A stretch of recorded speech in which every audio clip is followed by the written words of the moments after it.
అంతర్జాతీయ మార్కెట్లో బంగారం ధర భారీగా పడిపోయింది. ఆ ప్రభావంతో ఇండియాలో కూడా బంగారం ధరలు భారీగా తగ్గాయి. గత కొన్ని రోజుల నుంచి పెరుగుతూ వెళ్తున్న బంగారం ధరలు శనివారం తగ్గాయి. గత నెల మొదట్లో ₹1,00,000 దగ్గర ట్రేడ్ అయిన స్వచ్ఛమైన బంగారం ఇప్పుడు 97,000 దగ్గర ట్రేడ్ అవుతుంది. బంగారం కొనాలనుకునే వారికి ఇదే మంచి సమయం. భవిష్యత్తులో మళ్లీ ధరలు ఆకాశాన్ని అంటే అవకాశం ఉంది. నిన్న హైదరాబాద్ నగరంలో 10 గ్రాముల 22 క్యారెట్ల బంగారం ధర ₹89,800 దగ్గర, 10 గ్రాముల 24 క్యారెట్ల బంగారం ధర ₹97,970 దగ్గర, 10 గ్రాముల 18 క్యారెట్ల బంగారం ధర ₹73,480 దగ్గర ట్రేడ్ అయింది. ఈరోజు బంగారం ధరలు నిలకడగా ఉన్నాయి, పెరుగులేదు, తగ్గలేదు.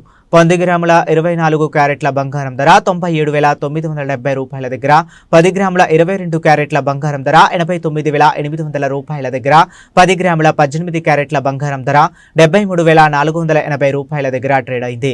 కొద్ది రోజుల నుంచి వెండి ధరలు స్థిరంగా పెరుగుతూ వెళుతున్నాయి. బంగారం ధరలతో సంబంధం లేకుండా వెండి ధరలు దూసుకెళ్తున్నాయి. నిన్న హైదరాబాద్ నగరంలో 100 గ్రాముల వెండి ధర 10,700 దగ్గర ట్రేడ్ అయింది. కేజీ వెండి ధర 1,70,000 దగ్గర ట్రేడ్ అయింది. బంగారం లాగే ఈ రోజు వెండి ధరలు స్థిరంగా ఉన్నాయి, పెరగలేదు, తగ్గలేదు. 100 గ్రాముల వెండి ధర నేడు 10,700 దగ్గర ట్రేడ్ అవుతుంది. కేజీ వెండి ధర 1,07,000 దగ్గర ట్రేడ్ అవుతుంది.